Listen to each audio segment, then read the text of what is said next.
Hai sobat semua, apa kabar?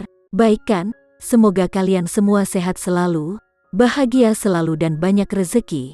Kali ini Mimin mau melanjutkan cerita dari novel Ternyata Suamiku Penguasa. Semoga cerita ini bisa menghibur kalian semua ya, dan bisa menemani hari-hari kalian semua. Oh iya, jangan lupa bantu like dan komen ya biar Mimin tambah semangat uploadnya. Kalau begitu yuk langsung saja ke ceritanya, cekidot. Priscilia menerima jumlah yang dia habiskan malam ini di rekeningnya dalam beberapa menit. Melihat angka-angkanya di ponselnya, dia tersenyum dan berkata, "Tuan Dimas, Anda memang salah satu dari 3 orang terkuat di kota Jakarta yang tidak bisa diganggu. Anda berterus terang ketika berurusan dengan sesuatu. Anda bisa datang kepada saya jika Anda membutuhkan bantuan saya di masa depan, selama Anda tidak membawa bajingan ini. Saya juga suka berteman dengan orang-orang yang murah hati." Pria itu memandangnya, tersenyum lembut dan berkata, "Biarkan saya bersulang untuk Anda dan meminta maaf atas nama semua orang. Mari kita berpura-pura bahwa tidak ada yang tidak menyenangkan terjadi malam ini." Pria itu berkata dengan tulus. Dia mengangkat gelasnya dan menghabiskan minumannya. Dia berkata, "Aku akan bersulang dulu." Priscilia juga orang yang murah hati dan berani. Dia mengambil alih gelas minuman keras yang dilewatkan oleh bawahannya. Dia berkata, "Saya tidak pernah memaafkan siapapun dengan mudah di masa lalu. Hari ini, saya akan membuat pengecualian karena ketampanan dan kemurahan hati Anda, Tuan Dimas." Pria itu mengangguk, seolah menerima pujian Priscilia. "Karena uangnya telah dikembalikan, dan aku sudah cukup menemani kalian semua, aku harus pergi sekarang." Priscilia melambai pada pria itu dan berkata, "Tuan Dimas, sampai jumpa lagi."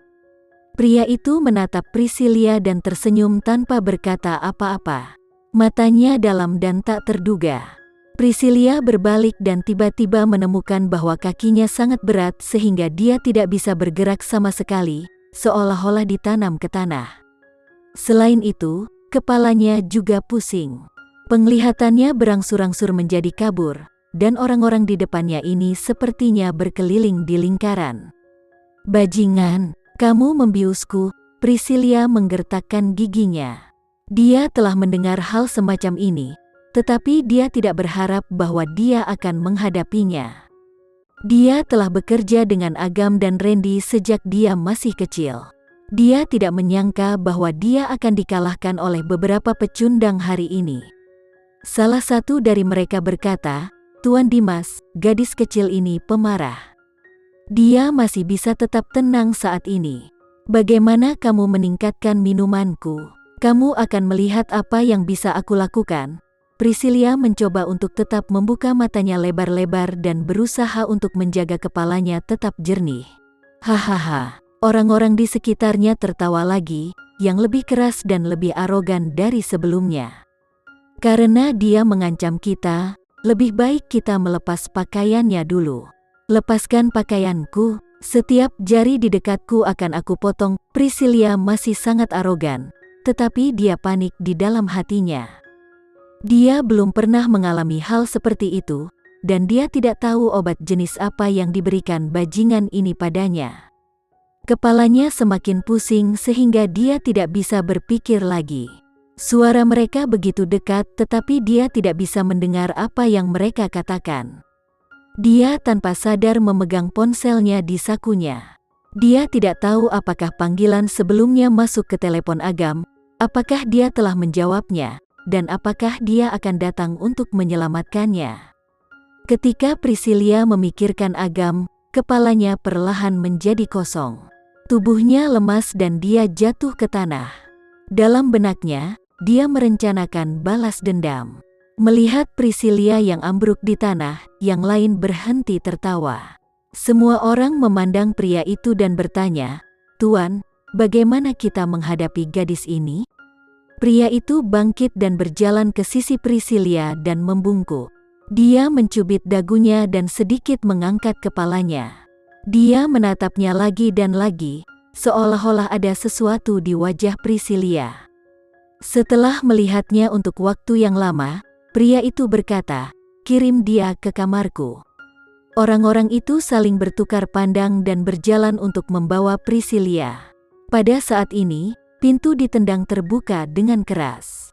Dengan tendangan lain, pintu kayu tebal itu runtuh, dan kemudian sosok tinggi Agam muncul di depan mereka. Agam tiba-tiba muncul, yang membuat semua orang mundur ketakutan. "Kapten Agam, ini kamu." Pria di depan tersenyum dan berkata, "Aku mendengar bahwa kamu tidak akan pernah datang ke tempat seperti itu. Mengapa kamu ada di sini hari ini?" Agam meraih Priscilia dan menggendongnya di bahunya. Matanya yang tajam menyapu sekeliling ruangan seperti seekor citah. Hanya dalam sedetik, Agam memindai wajah semua orang, dan terutama mereka yang dia kenal. Pria yang memimpin berkata, "Aku mendengar bahwa kamu tidak pernah dekat dengan wanita. Mengapa kamu datang ke tempatku untuk merebut orangku? Aku akan melakukan apapun yang aku mau. Alasan apa yang harus aku berikan?" Agam menjawab dengan dingin. Pria itu memandang Agam dan berkata dengan provokatif, "Kapten Agam, ada aturan yang harus diikuti. Jika kamu ingin merebut seorang wanita dariku, kamu harus bertanya kepada anak buahku." Agam mendengus, "Berapa banyak orang di sini? Datang saja dan lawan aku daripada memuntahkan omong kosong." Fakta bahwa mereka membius Priscilia sudah melewati batasnya, namun mereka juga ingin menantangnya. Agam dibesarkan di ketentaraan dan telah melatih dirinya dengan baik. Bahkan jika dia tidak memukul siapapun, tangan mereka akan sakit karena memukulnya. Pria itu melambaikan tangannya, dan beberapa pria menyerang Agam bersama-sama.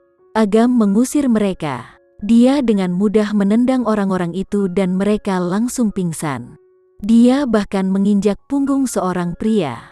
Agam memandang pria utama dan berkata dengan dingin, "Dimas, tidak ada yang akan menghalangimu jika kamu ingin bermain dengan wanita. Berhati-hatilah di masa depan."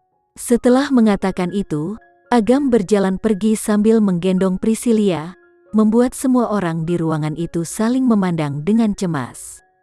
Ketika Agam berjalan jauh, salah satu dari mereka bertanya, "Tuan, mengapa Agam tiba-tiba ada di sini?" Gadis kecil itu tidak bodoh. Dia menelepon Agam sebelum membuat keributan. Pria itu berkata, pria itu mengagumi keberanian Priscilia, tetapi meskipun dia berani, dia masih kurang otak. Dia nyaris tidak menyentuhnya dan hanya membubuhi minumannya. Namun dia jatuh cinta padanya.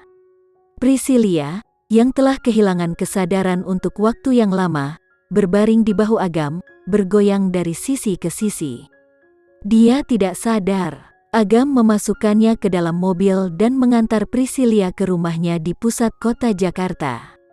Ini adalah rumah yang dia beli untuk dirinya tinggali selama waktu senggangnya.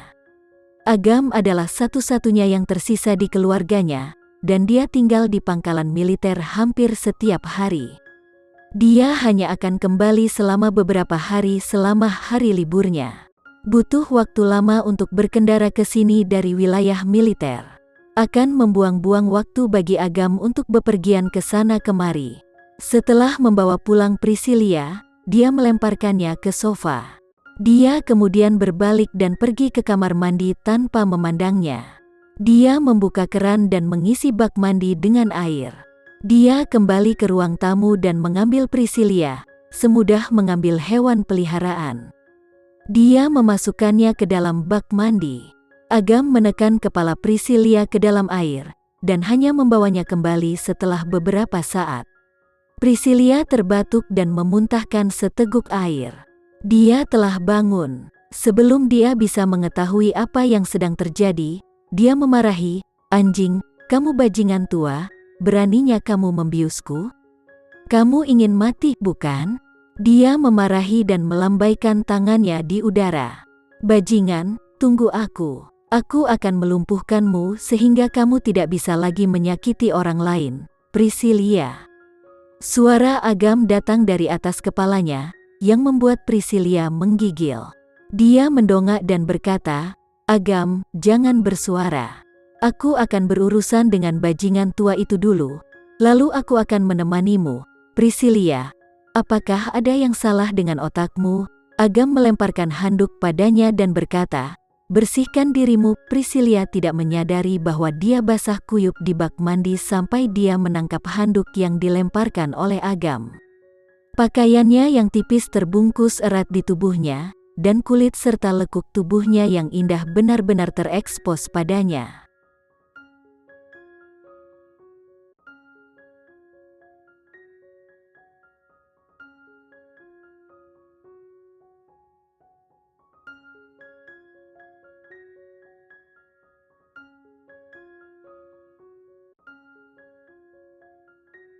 Sekian dulu ya cerita kali ini, kita lanjutkan lagi ceritanya di lain waktu.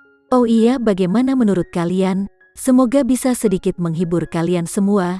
Jangan lupa like, share dan komen ya. Untuk teman-teman yang baru nonton jangan lupa subscribe-nya. Hehehe, kalau ada teman-teman yang ingin gabung langganan bisa langsung gabung saja untuk dapat fitur yang menarik dan sedikit membantu Mimin. Terima kasih sudah menonton, sampai jumpa lagi. Bye.